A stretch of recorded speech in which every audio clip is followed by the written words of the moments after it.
Welcome back to part 3 of Seung-ho and Denise Forbidden Love Tale.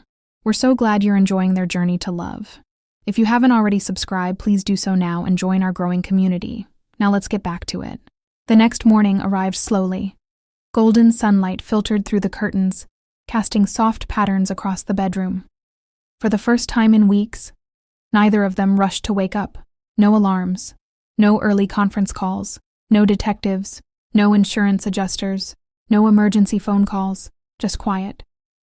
Denise woke first, not fully, just enough to become aware of warmth, comfort, the steady rise and fall of breathing beneath her cheek. She smiled before even opening her eyes, because she already knew exactly where she was. Slowly, she lifted her head and found Seung-ho still asleep. The sight immediately softened something inside her. His arm remained around her waist, holding her close, even in sleep. His normally guarded expression completely relaxed. Peaceful. She couldn't remember ever seeing him look this peaceful. For several moments, she simply watched him, the morning sunlight catching across his features, the faint shadow of his jaw, the dark hair falling slightly across his forehead. And suddenly the reality of everything settled quietly into her heart. He was here, not Seoul. Not a video call. Not thousands of miles away. Here. With her. The realization made her smile, then immediately made her emotional, which was deeply annoying. As if sensing her staring, Seung-ho's eyes slowly opened. It took him a second to focus. Then he saw her, and smiled. A real smile. The kind reserved only for her. "Good morning?" His voice was rough from sleep, warm, comfortable. Denise felt her heart do something embarrassing. "Morning." For a while, neither moved.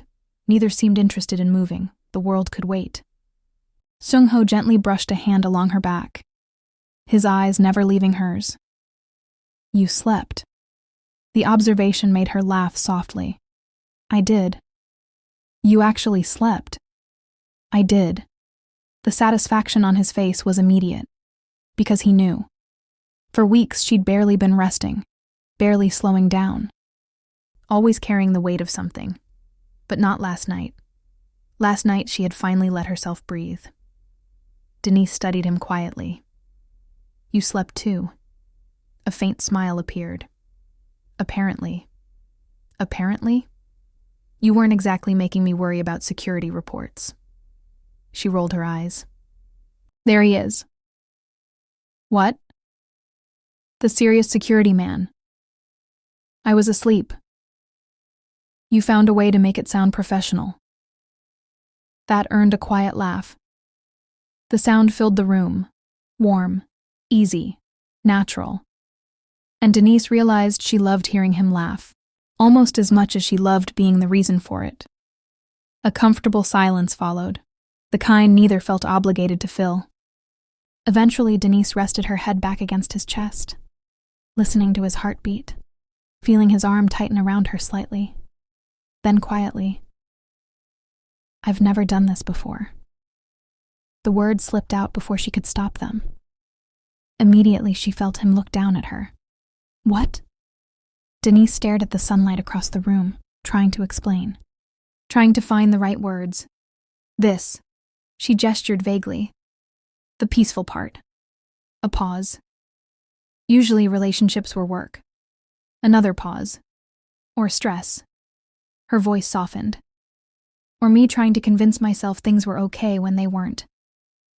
Seung-ho listened carefully, as he always did. "But this?" She smiled, still looking ahead. "This feels easy."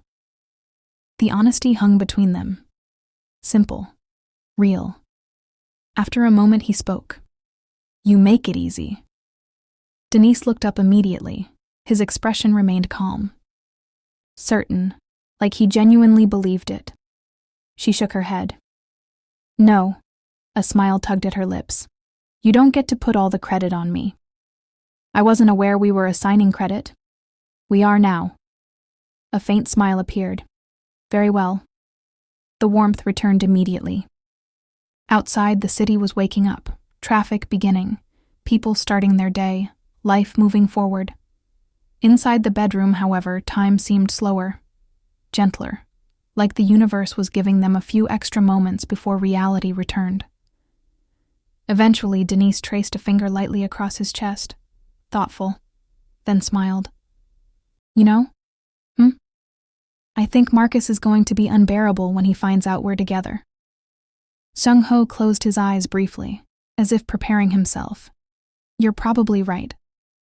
He already thinks you're secretly some kind of international spy. A pause. Then, that is unfortunate. Denise laughed, the sound bright and genuine. And hearing it made something settle inside Seung-ho. Because after everything, the fire, the investigation, the uncertainty, she was laughing again. He pressed a gentle kiss against her forehead, holding her a little closer, neither saying anything else, neither needing to, because for the first time since he'd arrived in Chicago, there were no questions between them anymore, only certainty, and for now, that was enough. Sunlight streamed through the condo windows while Denise stood at the stove making breakfast. One of Seung-ho's black button-down shirts hung almost to the middle of her thighs. And every few minutes, Seung-ho looked up from the kitchen island and completely forgot what he was doing. Denise noticed. Of course she did. You keep staring at me. Seung-ho took a sip of coffee. A faint smile appeared on his face. I am. The immediate confession made her laugh. At least he wasn't trying to deny it. For a while, the conversation remained light, comfortable, the kind of morning neither wanted to end. Then Denise's phone buzzed, and immediately the mood shifted, not dramatically, but enough. She glanced at the screen. Construction estimates. Again. The third one that week. Denise sighed, then set the phone down, not opening it. Not yet. Seung-ho noticed immediately. What is it? Denise sighed again, then opened the email. Numbers filled the screen. Large numbers, very large numbers. Demolition, environmental cleanup, structural engineering, electrical replacement, equipment replacement, construction, permits, inspection costs, lost revenue, temporary relocation expenses. Every estimate seemed worse than the last. She rubbed her forehead, then looked away from the phone, immediately, like maybe the numbers would disappear if she stopped looking at them. Seung-ho sat quietly for a moment, then asked, How much? Denise hesitated, then finally gave him the number. Almost 7 figures. Silence. She waited for the reaction, the whistle, the shock, the concern, something. Anything.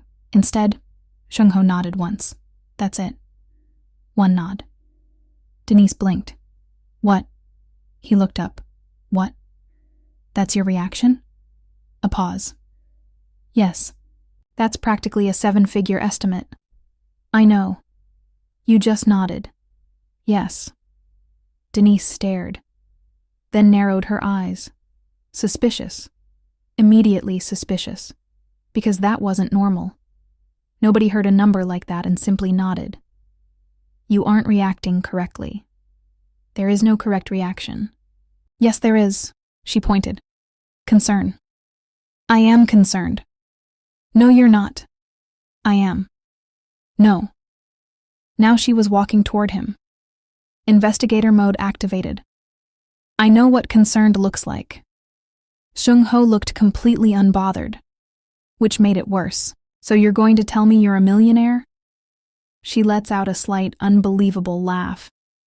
He set down his coffee, thinking carefully. Because honestly, this wasn't information he talked about much. Not because it was secret, because it wasn't important to him. Years ago, Min Jae had asked him to invest, back when the company was expanding aggressively, back when success wasn't guaranteed. Seung-ho believed in his friend. So he invested. A lot. Then the company exploded. International growth, acquisitions, expansion, success after success. And the stock kept rising, and rising, and rising. Eventually, what started as a smart investment became life-changing wealth. A multimillionaire, he said. He told her everything. Denise listened quietly, at first. Then he mentioned a number. The silence that followed was immediate. Total. Absolute. Denise stared. And stared. And stared some more. Finally, "What?" Seung-ho looked confused. "You asked? You are a millionaire?" A pause. "A multi-millionaire." She sat down, immediately, because her legs apparently stopped working. "You are a multi-millionaire." "Yes." More silence. Then Denise pointed toward him, accusingly. "You let me buy your Maxwell Street polish." "I offered." "You let me pay." "You insisted." "That is not the point." For the first time all morning, Seung-ho laughed. Actually laughed. Denise shook her head, still stunned. Then the laughter faded, because something else settled in, something deeper. "You never told me." His expression softened, immediately. "No." "Why?" The answer came easily. "Because it was the truth. Because I wanted you to know me." His eyes held hers steadily. "Not my bank account." The room became quiet, because Denise knew exactly what he meant. If she'd known from the beginning, things would have felt different. Maybe not for her, but for him. He would have always wondered, always questioned, always worried. Instead, she fell in love with the man, not the money, not the status, not the investments, the man. And suddenly tears filled her eyes, unexpectedly. "Hey!" Seung-ho immediately moved toward her, concern replacing everything else. "What?" Denise shook her head, trying unsuccessfully to stop herself from becoming emotional. "You crossed an ocean for me." A pause. "You stayed when things got hard." Another pause. "You held me together after the fire." His expression softened further. "And you're sitting here worried about rebuilding costs." He reached for her hand, holding it gently. "Because I love you." The simple honesty in the statement nearly broke her. Then came the part he almost didn't say. Almost. "If you need help?" Denise immediately shook her head. "No." "Of course." His mouth twitched slightly. "No?" "No. You haven't even heard the offer." "I know the offer." She pointed. "And the answer is no." A long silence followed. Then Seung-ho smiled softly. Because this was Denise. Proud, independent, stubborn. The woman he loved. Finally, he squeezed her hand. "I am not offering because you need me." Her eyes lifted to his. "I'm offering because I love you." The words settled quietly between them, powerful in their simplicity. Not charity, not rescue, not obligation, partnership. And for the first time since the fire, Denise found herself wondering if accepting help from someone who loved her wasn't weakness. Maybe, just maybe, it was trust. 3 days after Seung-ho revealed the truth about his wealth, life had settled into an uneasy rhythm. Not peaceful, just predictable. The investigation continued. Detective Torres checked in periodically. Construction estimates were coming together. Employees had started temporary jobs while waiting for Denise to rebuild, and every morning Denise woke up beside the man she loved. That part still felt unreal. Wonderful, but unreal. The threat of the fire never completely left her mind. It lingered. Quietly, like a storm sitting on the horizon. Always there. Always waiting. Still. She refused to let it control her life. That Tuesday morning started normally enough. Denise spent the first half of the day at her West Side location reviewing invoices and meeting with contractors. Seung-ho remained nearby, not hovering, never hovering, just present, the same way he'd been since the fire. Around noon, the receptionist knocked on Denise's office door. "Package for you." Denise looked up. From who? The receptionist shrugged. No idea. The box wasn't large. Plain brown cardboard, no company logo, no return address. Nothing unusual, at least not at first. Denise barely glanced at it, assuming it was paperwork. Another contractor, another estimate, another headache. Just leave it on the desk. The receptionist nodded and left. For several minutes, Denise continued working, then eventually reached for the box, opened it, and froze. The air left her lungs, immediately. Inside sat a single photograph. Large, glossy, professionally printed.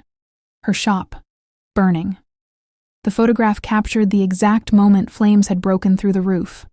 Orange fire against the darkness, smoke pouring into the night sky, emergency lights reflecting across wet pavement. Someone had taken the picture intentionally, carefully. Denise's hands immediately started trembling, because this wasn't a news photograph, it wasn't from social media, it wasn't something publicly available. Whoever took it had been there, watching. The realization hit like ice water. Seung-ho stepped inside carrying coffee. One look at her face and every relaxed part of him disappeared. Immediately. Denise. His voice sharpened. What happened? She couldn't speak. Couldn't seem to form words. Instead, she slowly turned the photograph toward him. The second he saw it, his entire expression changed. Not fear, not surprise. Something colder, something dangerous. Where did this come from? Denise pointed weakly toward the box. I just opened it.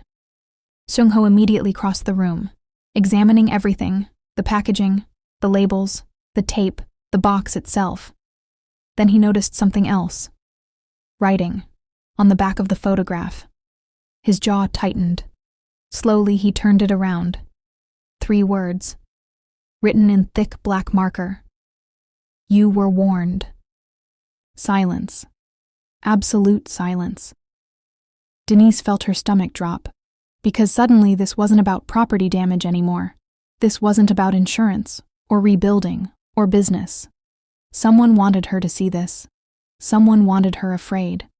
Someone was talking directly to her. And that changed everything. Seung-ho pulled out his phone immediately. Don't touch anything else. His voice had gone completely professional, the voice she rarely heard, the one that appeared when he was assessing danger. Who are you calling? Torres. The answer came instantly.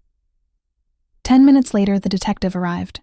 20 minutes after that, crime scene technicians arrived, and suddenly Denise's office looked like another investigation scene. Photographs, evidence bags, gloves. Interviews. Detective Torres studied the photograph for a long moment, then looked directly at Denise. Has anyone contacted you since the fire? No. Any threats? No. He nodded slowly, then looked toward Seung-ho. The 2 men exchanged a glance, one professional recognizing another. Neither liked what they were seeing, because the message was clear. Someone was escalating. The fire had been step 1, this was step 2, and if nobody stopped them, there could be a step 3. That realization sat heavily in the room. After the investigators left, the office felt strangely empty. Quiet. Too quiet. Denise sat behind her desk staring at nothing. For the first time since the fire, she felt genuinely afraid, not for her business, for herself. A few minutes later, Seung-ho closed the office door, then sat across from her. She looked at him. I thought it was over. His expression softened immediately. I know. I thought whoever did it got what they wanted. I know. A pause. Then quietly. What if they didn't? The question lingered between them, because neither of them had an answer. For several seconds, Seung-ho simply looked at her. Then finally, I'm going to make some changes. Denise already knew what that meant, more security. Seung-ho? Yes. His voice remained calm, firm. No arguments. And suddenly, she recognized something. He was scared. Not for himself. For her. "Are you afraid?" she asked softly. The question caught him off guard. A long silence followed. Then finally, "Yes." The answer stunned her, because he almost never admitted fear. "What scares you?" His eyes met hers, steady, unwavering. "Whoever sent that photograph." A pause. "They're getting bolder." The words settled heavily in the room. Because he was right. The fire was anonymous, distant, indirect. This wasn't. This was personal, intentional, targeted, and somewhere across the city. Someone wanted Denise Carter to know they were still watching. That night, long after Denise fell asleep, Seung-ho stood near the living room window. The condo was quiet, the city beyond the glass alive with lights. Traffic moved below, distant, unimportant. His attention remained on the photograph sitting on the kitchen island, the burned shop, the message. You were warned. He had spent years assessing threats, years identifying patterns, years protecting people. And one thing was becoming increasingly clear. This was no longer just an arson investigation. Someone had deliberately targeted Denise. Someone wanted her afraid. Someone wanted her attention. Which meant the situation had changed. And when situations changed, plans changed. Seung-ho picked up his phone, then made a call. Not to Detective Torres, not to Min-jae, to Seoul. The call connected on the second ring. A man's voice answered immediately. "Sir." No greeting, no questions, professional, ready, the way he expected. "Wake everyone." A brief pause. Understood. The line disconnected. 40 minutes later, 6 faces appeared across a secure video conference screen. The people Seung-ho trusted most in the world professionally. The people he called when failure was not an option. The people who had spent years working beside him. Each of them elite in their field. Each hand-selected by him. The first was Park Jin-woo, former military intelligence, operations specialist, calm under pressure, dangerously intelligent. The unofficial second-in-command whenever Seung-ho wasn't present. Next was Lee Tae-hyun, protection expert, large, quiet, observant, the type of man people underestimated exactly once. Then came Kang Dae-sung, surveillance and counter-surveillance. If someone was watching you, Dae-sung would find them. Choi Min-seok, investigations, former police detective, patient, relentless. The best investigator Seung-ho had ever worked with. Yoon Jae-hyun, logistics and planning, a man capable of coordinating operations across multiple countries without breaking a sweat. And finally, Han Seung-ho, the only woman on the team, and arguably the most dangerous. Technology, cyber investigations, digital forensics, systems intrusion, information recovery. If a phone existed, Seung-ho could find out who owned it. If a camera recorded something, she could retrieve it. If somebody left a digital footprint, she would uncover it. Seung-ho leaned back in her chair, dark hair pulled into a loose ponytail, sharp eyes studying Seung-ho carefully. Who are we looking for? Straight to business, as always. Seung-ho uploaded the photograph, the threat, the details of the fire, the investigation, the surveillance footage, everything. For several minutes, nobody spoke. The team reviewed information, examined timelines, read reports. Then Min-seok finally broke the silence. Arson. Seung-ho nodded. Yes. Seung-ho enlarged the photograph, studying metadata, print characteristics, image quality. This wasn't random. No. Dae-sung folded his arms. Whoever sent the package wanted a reaction. Agreed. Jin-woo looked toward Seung-ho. How involved do you want us? The room became quiet, because everyone knew the answer mattered. Seung-ho looked toward Denise's bedroom, the closed door visible down the hallway. His expression hardened, not with anger, with determination. Fully. 6 professionals immediately straightened, because they understood what that meant. This wasn't advisory support. This wasn't casual assistance. This was an operation. Soo-jin's eyes narrowed slightly. Then she asked the question everyone had been thinking. Who is she? The room became silent. Because in all the years they'd worked together, Han Seung-ho had never called them for personal reasons. Not once. For several seconds, he simply looked toward the hallway, then answered, "The woman I love." No one spoke, not immediately. Then Jinwoo nodded once, just once. Understood. One by one, the others nodded as well. No teasing, no jokes, no surprise. Just acceptance. Because if Han Seung-ho had called them from the other side of the world, for the first personal mission of his career, the situation was serious. Very serious. Soo-jin closed her laptop, already making plans. "I'll start with the package." Min-seok nodded. "I'll rebuild the investigation timeline." Dae-sung leaned forward. "I want every surveillance camera within 3 blocks of her condo." Jae-hyun was already taking notes. Tae-hyun simply asked, "When do we leave?" Seung-ho's answer came immediately. "As soon as possible." The call ended 30 minutes later. The team would be on a plane within 24 hours, bound for Chicago. And for the first time since the fire, Han Seung-ho felt something shift. Not relief, not yet, but confidence.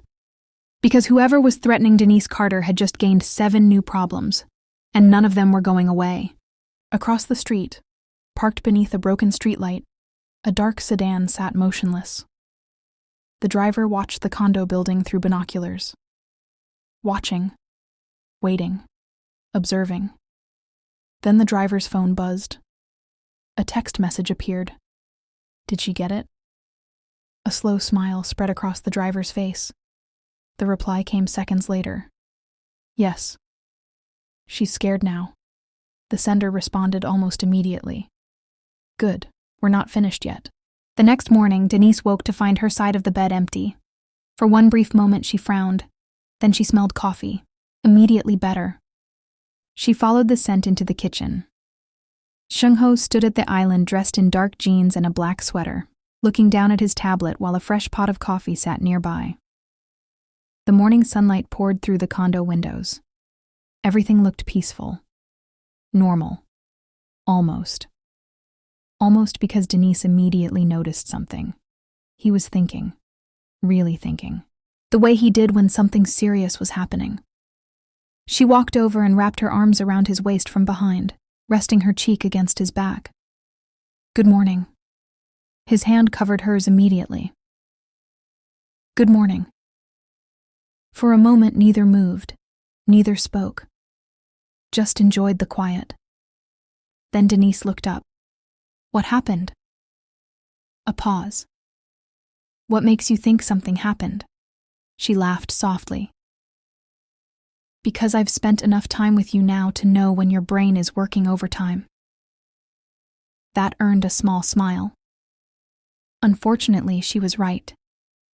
He turned toward her, coffee forgotten, tablet forgotten. The seriousness in his expression immediately got her attention. What is it? Seung-ho was quiet for a moment, choosing his words carefully. Then finally, I called my team. Denise blinked. The team from Seoul? Yes. Immediately she understood which team he meant. The 6 professionals he'd mentioned the night he received the threatening photograph. The people he trusted more than anyone professionally. Her expression shifted. You called them because of me. It wasn't a question. Yes. The simple honesty of the answer settled heavily between them. Denise looked down briefly, then back up. You didn't have to do that. I did. The answer came instantly, without hesitation. A long silence followed. Then Denise asked quietly, Why? For a second, he simply looked at her, as if the answer should be obvious. Maybe to him it was. Finally he spoke. Because whoever burned your shop wasn't satisfied. His voice remained calm, steady, professional. They sent a photograph. A pause. They wanted you frightened. Another pause. And now they're escalating. Denise felt her stomach tighten, because hearing it spoken aloud somehow made it more real. Seung-ho reached for her hand, holding it gently. I've spent most of my life assessing threats. His eyes never left hers. This one concerns me. The honesty in that statement hit her hard, because Seung-ho didn't scare easily.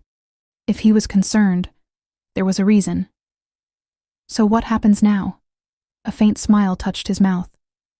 Not because the situation was funny, because he already knew the answer. My team is coming to Chicago. Denise froze. What? They'll be here tomorrow. For several seconds, she simply stared at him, trying to process that. All of them? Yes? All 6? Yes. The silence stretched. Then, you made 6 people fly across the world. I asked. Denise laughed. Actually laughed. Because that sounded exactly like him. You say that like it's normal. It is. No. She pointed. It absolutely is not. The corner of his mouth twitched. Then the humor faded, because something more important needed to be said. Denise. His voice softened. Immediately her attention returned to him. I need you to understand something. The seriousness in his expression made her chest tighten. If this was only about property damage, I wouldn't have called them. Silence. If this was only about money, I wouldn't have called them. More silence. His hand tightened around hers, just slightly. I called them because this stopped being about a building the moment someone decided to target you. The words settled deeply between them. For the first time since the photograph arrived, Denise understood exactly what had changed. The fire attacked her business. The photograph attacked her. And that difference mattered. A lot. Tears unexpectedly filled her eyes. Not from fear, from something else. Because this man loved her. And he wasn't treating this as her problem. He was treating it as their problem. Seung-ho, he brushed his hand against her cheek, the gesture gentle, tender. You're not facing this alone. The conviction in his voice left no room for argument. None. And somehow that made the weight she'd been carrying feel just a little lighter. When do they arrive? She asked quietly. Tomorrow afternoon. Denise exhaled slowly, then smiled through the emotion gathering in her eyes. I should probably clean the condo. For the first time that morning, Seung-ho laughed. A genuine laugh. They're investigators. A pause. They've seen worse. And despite everything, the fire, the threat, the uncertainty, Denise laughed too. Because somehow, with him standing beside her, tomorrow didn't seem quite so frightening anymore. The next morning arrived bright and clear. Chicago sunshine poured through the condo windows while Denise stood in front of her closet trying to decide what to wear. Not because she was nervous. At least that was what she kept telling herself. You are nervous. Seung-ho's voice came from the doorway. Denise immediately pointed at him. I am not. You are. I'm meeting your coworkers. My team. Exactly. She folded her arms. That's worse. A faint smile appeared. They're not judging you. Denise snorted. Easy for you to say. The smile widened slightly, because honestly, the team had been curious ever since that video call. Very curious. Not because Seung-ho had called them, because of who he called them for. That was unprecedented. An hour later, they were headed toward O'Hare. The drive was comfortable, familiar. Yet Denise couldn't shake the feeling that today was important, because she wasn't just meeting his colleagues. She was meeting the people who knew him best professionally. The people who had worked beside him for years. The people he trusted completely. The arrival board showed the flight had landed on time. A small miracle. 20 minutes later, passengers began flowing through the terminal. Business travelers, families, tourists. Then Seung-ho's posture changed, subtly. Denise noticed immediately. They're here? Yes. She followed his gaze, and suddenly understood. 6 people moved through the terminal together. Not because they were trying to draw attention. Quite the opposite. They simply moved with the confidence of people who knew exactly who they were, exactly where they were going. The first to spot Seung-ho was Park Jin-woo, tall, athletic, sharp-eyed, the unofficial second in command of the team. A grin appeared, rare enough to be noteworthy. "Sir." The greeting was professional, the handshake wasn't. The two men clasped forearms briefly, the kind of greeting built on years of trust. One by one the others arrived: Lee Tae-hyun, Kang Dae-sung, Choi Min-sok, Yoon Jae-hyun, and finally Han Soo-jin. The tech specialist immediately noticed Denise standing beside Seung-ho. Immediately. "Oh." That one word caused the other 5 to look toward Denise, and suddenly Denise had 6 highly trained professionals studying her. Wonderful. Absolutely wonderful. Soo-jin stepped forward first, a warm smile already appearing. "You must be Denise." Denise relaxed immediately, a little. "You must be Soo-jin." The woman laughed. "He talked about me?" "A little." "Good things?" "A few." That earned another laugh.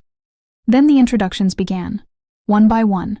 Park Jin-woo, operations; Lee Tae-hyun, protection; Kang Dae-sung, surveillance; Choi Min-seok, investigations; Yoon Jae-hyun, logistics; and Han Soo-jin, technology.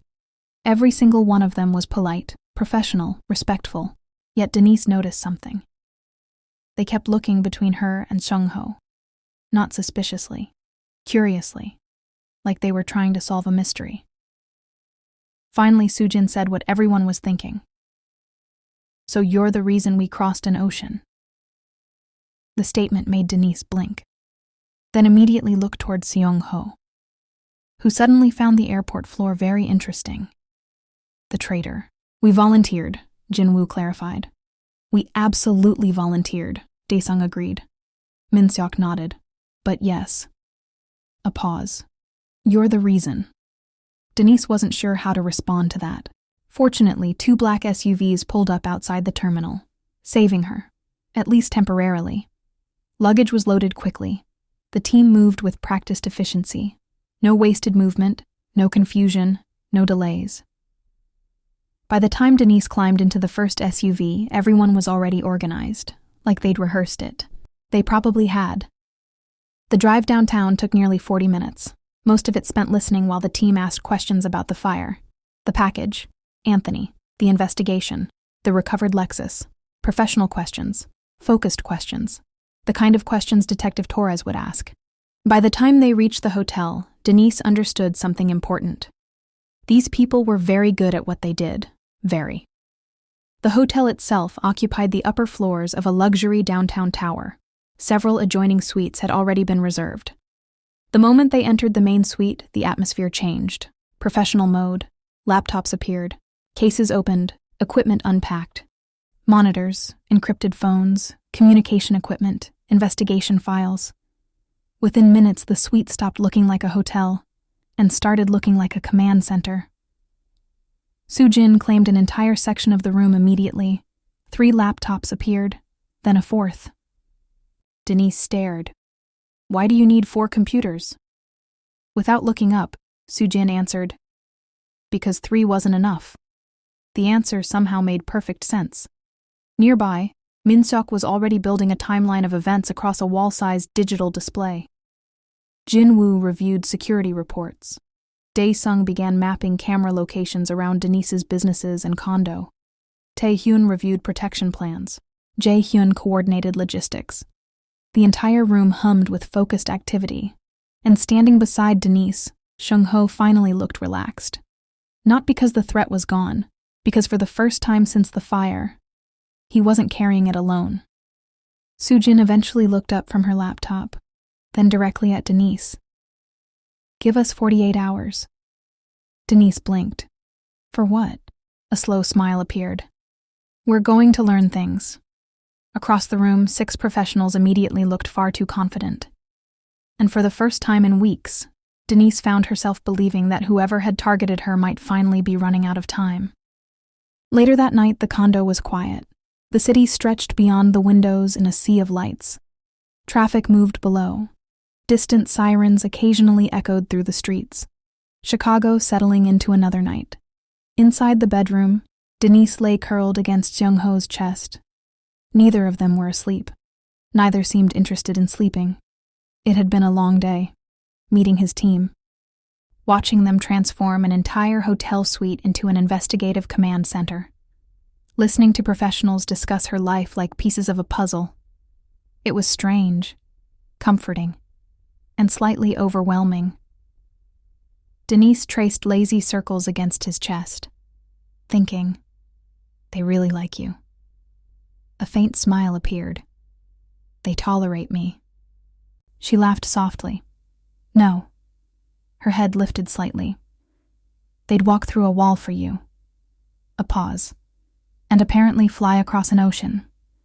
The smile remained, but his eyes softened, because he knew she was right. Trust like that wasn't built overnight. It was earned, over years, through loyalty, through sacrifice, through showing up when it mattered. They're good people. I can tell. A comfortable silence settled between them. Then Denise smiled. "Soo-jin scares me a little." That earned an actual laugh. "Why?" She looked at me for 10 seconds and somehow knew my internet provider. His shoulders shook slightly. "That's normal for her." "That is absolutely not normal." The laughter faded. The warmth remained. For a little while, neither spoke, simply enjoying the closeness, the peace, the feeling of being together. Then Seung-ho's phone vibrated on the nightstand, once, twice, 3 times. The pattern immediately got his attention, because that wasn't a casual call. That was one of his team. He reached for the phone. The screen illuminated. "Soo-jin." Immediately his expression changed. Not alarm. "Focus," he answered. "Soo-jin." Denise watched the shift happen. The security professional emerging. The investigator. The man who had spent years solving problems. She couldn't hear Soo-jin's voice. Only his side of the conversation. "Tell me." A pause, then another. His eyes narrowed. "When?" Longer pause. "How many times?" The atmosphere inside the bedroom changed instantly. Denise sat up. Something was wrong. Very wrong. Seung-ho swung his legs off the bed, now fully focused. "What do you have?" More silence. Then, "Read it to me." His voice had become dangerously calm, the kind of calm that usually meant trouble. Finally, Soo-jin began giving details. Street camera footage, traffic cameras, private security cameras, ring doorbells, anything facing the street near Denise's condo. Hundreds of hours of video. Soo-jin had spent the last several hours reviewing it, and she'd found something, or rather, someone, a vehicle, the same vehicle, appearing repeatedly, not once, not twice, repeatedly. Parked near Denise's building, watching, waiting, returning, again and again. Seung-ho listened carefully. Then Soo-jin gave the description. Dark sedan, older model, minor damage on the rear passenger quarter panel, Illinois plates. Then she read the plate number. Every digit, every letter. Seung-ho memorized it immediately. The room felt colder. Because this wasn't speculation anymore. This was surveillance. Someone had been watching Denise. For weeks. "How recent?" he asked. A pause. Then Soo-jin answered. "Minutes ago." The vehicle had appeared again. Tonight. Right now. Seung-ho stood. Immediately. "Send everything." The call ended. Denise was already out of bed. What happened? For a second he didn't answer. Not because he was hiding anything. Because he was processing. Calculating. Analyzing. Then he crossed the bedroom. Walked toward the floor-to-ceiling windows. His eyes scanned the street below. The traffic. The parked vehicles. The shadows. And then he saw it. Under a broken streetlight, across the street, half hidden in darkness, a dark sedan, older model, rear quarter panel damage, exactly where Soo-jin said it would be, exactly where it had apparently been many nights before, waiting, watching. His expression hardened immediately, because now this wasn't video footage, this wasn't a report, this wasn't a theory. The vehicle was there, right now, watching the building. Denise walked up beside him, following his gaze. "What is it?" For several seconds he said nothing, then finally pointed. There. Her eyes followed, and eventually found the car. A chill moved through her immediately, because suddenly she remembered the photograph, the threat, the feeling of being watched, all of it. The sedan sat motionless beneath the broken streetlight, like it belonged there, like it had all the time in the world. Then Seung-ho's phone buzzed again, a message from Soo-jin. The image appeared on screen, a zoomed photograph pulled from traffic footage. The same car, same plate, same damage, and beneath it, a note. "Vehicle has appeared near condo 17 times in the last 23 days. The air left Denise's lungs. 17 times. 17. That wasn't coincidence. That wasn't random. That was surveillance. Someone had been watching her long before the package arrived. Long before the threat. Maybe even before the fire. Seung-ho continued watching through the window, every detail committing itself to memory. The position of the vehicle, the surrounding buildings, possible escape routes, traffic flow, street lighting, everything. Years of experience had taught him one important lesson. The moment you identify surveillance, the game changes. Because now both sides know something. The observer thinks they're watching, but they don't realize they're being watched back. His phone was already in his hand. One call. That's all it took. The line connected immediately. "Jin-woo." The team leader's voice answered instantly. "Sir." Seung-ho never took his eyes off the sedan. "We have a vehicle." A brief pause. Then, "Location?" He gave the address, the description, the plate number. Everything Soo-jin had recovered. Silence followed. Not confusion. Action. Jin-woo was already moving. "What do you want?" The answer came immediately. "Surveillance." A pause. Nothing aggressive. Another pause. "I want to know who owns it." His eyes remained fixed on the vehicle. "Who drives it?" Another pause. "And where it goes." Across the line, Jin-woo understood instantly. No confrontation, no contact, no mistakes. This was intelligence gathering, the most valuable kind. Understood. The call ended. 20 minutes later, 3 floors below the hotel command suite, Park Jin-woo exited the elevator. Behind him came Dae-sung and Tae-hyun. No suits, no tactical gear, nothing that attracted attention. Just 3 men blending into the city, professionals. The elevator doors closed behind them. Dae-sung glanced toward Jin-woo. "You think it's our guy?" Jin-woo shook his head. "I think it's somebody connected." The distinction mattered, because professional surveillance rarely involved the mastermind. Usually it involved an employee, a friend, a paid observer, someone expendable, which meant this person could lead them somewhere much more important.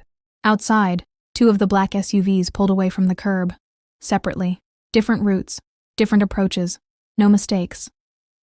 South side, Dae-sung, east approach, Tae-hyun, mobile coverage, every exit covered, every route monitored. The sedan was no longer alone. For nearly an hour nothing happened. The vehicle simply sat there, waiting, watching. Then finally, the brake lights illuminated. Seung-ho's phone buzzed immediately, vehicle moving. A second message followed, surveillance maintained, then another, driver appears male, another, single occupant. Seung-ho's attention sharpened. The sedan pulled away from the curb, made a right turn, then disappeared into Chicago traffic, and behind it, his team followed. Not close, not obvious, just close enough, professional, patient, invisible. Denise watched him reading the updates, her heart beating slightly faster with each message, because for the first time since the fire, The investigation wasn't reacting, it was advancing. And somewhere out there, the person who had spent weeks watching her had no idea that 3 highly trained professionals were now following them through the streets of Chicago. The updates began arriving every few minutes. Short, precise, professional. Vehicle heading west, maintaining surveillance. No indication driver is aware. Seung-ho stood near the window reading each message as it arrived. His expression never changed. Not once. Denise sat on the edge of the bed watching him, watching the man she loved slip fully into the role he'd spent most of his life performing. The protector, the strategist, the investigator. It was fascinating, intimidating, and sexy. You get very quiet when you're working. I know. You get quieter than usual. That finally earned a small smile. That should concern you. It does. A moment later, his phone buzzed again. The smile disappeared immediately. His eyes narrowed. What? Denise asked. For several seconds he didn't answer.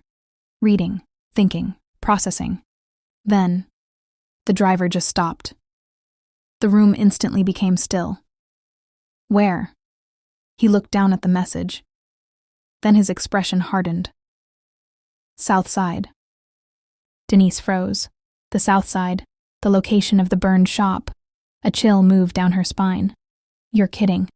No. His eyes remained fixed on the screen. Another message arrived, then another, then a photograph. Seung-ho opened it. The image had been taken from a distance. Professional quality. Zoomed. Clear. A man exiting the sedan. Baseball cap. Dark jacket. Jeans. Average height. Nothing remarkable. At first. Then Denise gasped. Oh my God.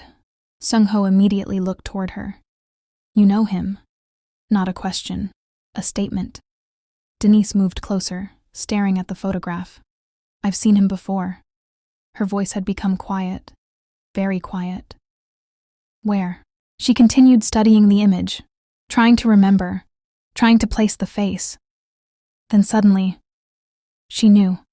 Her stomach dropped. He worked for me. Silence. Absolute silence. What? Denise pointed toward the screen. His name is Victor Morales. The realization hit her hard. He worked at the South Side shop. A pause. Years ago. Another pause. He was a mechanic. Seung-ho's attention sharpened immediately, because suddenly this wasn't random anymore. Not even close. Victor knew the building. Victor knew the layout. Victor knew security procedures. Victor knew employee schedules. Exactly the type of person capable of helping plan an arson. His phone buzzed again. A new message from Jin Woo. Subject entering residence. Then another. Surveillance maintained. And finally, interesting development. Seung-ho opened the attached photograph. The image showed Victor standing on the front porch of a small brick house. He wasn't alone. The second Denise saw the man standing beside him, all color disappeared from her face. No. The word escaped as a whisper. Seung-ho looked at the image, then looked at her. Who is it? Denise couldn't stop staring, because she recognized him instantly. Anthony, standing on the porch, talking to Victor. The timestamp in the corner showed the photograph had been taken less than 4 minutes ago. Current. Live. Undeniable. The room went completely silent. Not because Anthony was there. Because of what it meant. The sedan watching her condo, Victor, the former employee, Anthony, the fire, the threat. For the first time, pieces were starting to connect. Seung-ho's phone rang. Jinwoo. He answered immediately. What do you have? Jinwoo didn't waste time. Victor Morales owns the vehicle. A pause. Preliminary records show he left Carter Auto Group 6 years ago. Another pause. We're pulling financial records now. Seung-ho listened carefully. Then Jinwoo added one more thing. The thing that changed everything. We just observed Anthony hand him an envelope. The room became deadly quiet. Because everybody knew what that looked like. And suddenly, Denise understood why Detective Torres had been so interested in the Lexus lead. Because maybe Anthony wasn't acting alone. Maybe he never had been. And somewhere in Chicago, two men who believed they were hidden from view had no idea that the first real break in the investigation had finally arrived. 48 hours changed everything. The investigation that had spent weeks crawling forward suddenly accelerated, rapidly, dangerously. The hotel command suite no longer looked like a hotel suite. It looked like an operations center. Whiteboards, maps, photographs, timelines, multiple monitors displaying surveillance feeds and data, coffee cups everywhere, very little sleep.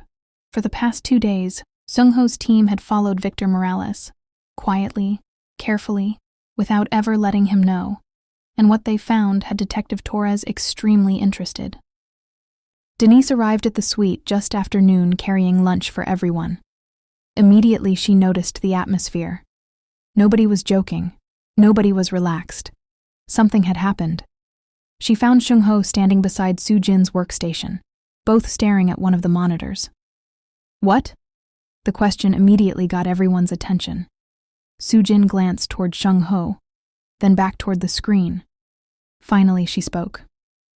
We found something. Denise's stomach tightened. What? A pause. Then Soo-jin turned her monitor around. Pages of information filled the screen. Family records, addresses, known associates, financial information, criminal investigations, all connected to one name. Victor Morales. Denise stared, trying to make sense of it. Then she saw the highlighted section and froze. What is that? Min-seok answered. Family connections. His voice was calm, professional. Several members of Victor's extended family have documented connections to organized criminal groups. A pause. Some of those investigations involved cartel activity. The room went silent. Not because they were claiming Victor himself was a cartel member. They weren't. But connections mattered. Relationships mattered. Access mattered. And suddenly, Victor looked a lot more dangerous than a disgruntled former employee. Denise sat down slowly, trying to process it. Because the Victor she remembered wasn't a criminal mastermind. He was a mechanic. A talented mechanic. A man she'd once trusted. Then suddenly another memory surfaced. Her expression changed immediately. Seung-ho noticed. What? Denise looked up. For a moment she didn't answer, almost as if she couldn't believe she hadn't thought of it sooner. Then finally, I fired him. The room became quiet. Immediately, every member of the team looked toward her. Min-seok sat forward. When? 6 years ago. Another pause. Maybe a little longer. Seung-ho's attention sharpened. Why? Denise exhaled slowly. Because now that she was thinking about it, the memory was crystal clear. He was one of my best mechanics. A pause. Customers loved him. Another pause. Employees liked him. She shook her head. I never thought I'd have a problem with him. Then her expression hardened, until one day she did. I caught him selling drugs out of my shop. Silence. Absolute silence. Even Soo-jin stopped typing. What? Denise nodded. One of my service advisors came to me. The memory returned vividly, painfully. He thought something was wrong. A pause. Customers coming in that weren't customers. Another pause. People hanging around after closing. The signs she'd missed, until she hadn't. I investigated. Her voice remained steady, and I caught him. No denial, no misunderstanding, no mistake. Victor had been using her business, using her reputation, using her shop to sell drugs. What happened? Seung-ho asked. Denise laughed once, without humor. I fired him immediately. A pause. And told him if I ever saw him doing it again, I'd call the police myself. The room remained quiet, because suddenly something important clicked into place. Victor didn't simply lose a job. He lost access. Money, influence, opportunity, and maybe, just maybe, He'd never forgiven her. Min-seok looked toward Seung-ho. You think this is revenge? Seung-ho was quiet for a moment, thinking, analyzing. Then finally, no. Everyone looked at him, because his answer came too quickly, too confidently. This is bigger than revenge. He pointed toward the evidence board. The surveillance. A pause. The threats. Another pause. The fire. His eyes shifted toward Victor's photograph. Victor may have a reason to hate Denise. Then toward Anthony's. Anthony may have a reason to hate Denise. Then toward the timeline. But this operation required planning. The room grew quiet. Because everyone knew he was right. The fire wasn't impulsive. Someone removed a Lexus beforehand. Someone monitored Denise afterward. Someone sent a threatening photograph. This wasn't anger. This was coordination. Then Soo-jin's computer chimed. Immediately her eyes moved toward the screen. A second later her expression changed. Not dramatically, just enough. And Seung-ho noticed. Of course he did. What? Soo-jin stared at the monitor. Reading. Rereading. Then she slowly looked up. I think we found the money. The room went completely silent. Because if they found the money, they might finally find the person paying everyone else. And suddenly the investigation took another very dangerous step forward. The room became completely silent. Nobody moved. Nobody spoke. Everyone stared at Soo-jin. Because finding the money meant finding motive. Finding motive meant finding direction. And direction led to people. What did you find? Seung-ho asked. Soo-jin turned her monitor toward the group. Several financial records filled the screen. Bank deposits, wire transfers, cash withdrawals, business records. At first glance it looked like chaos. Then she highlighted a specific series of transactions. Victor Morales, 6 weeks before the fire, a cash deposit. 3 days later, another, then a larger payment 2 days after the fire. The room remained quiet. Because Victor's known income didn't support any of it. Someone was paying him. The question was who? Soo-jin clicked another screen, then another. The chain appeared, piece by piece. A shell company, a consulting company, another business account, another transfer, another. Eventually the money stopped moving and landed somewhere. Someone. The room went silent again. Because Denise recognized the name immediately. No. The whisper escaped before she could stop it. No. Her stomach dropped. Because sitting on the screen was a name she knew very well. Maria Hernandez. All right, friends, that's it for part 3. Who is Maria Hernandez? How is she connected to Denise? Why is the money trail leading right back to her? What's going to happen to Denise and Seung-ho when the investigation is over and it's time for him to return back to Seoul? All these questions will be answered in the conclusion of their forbidden love tale. Be sure to hit that subscribe button and notification bell. Again, thank you for watching.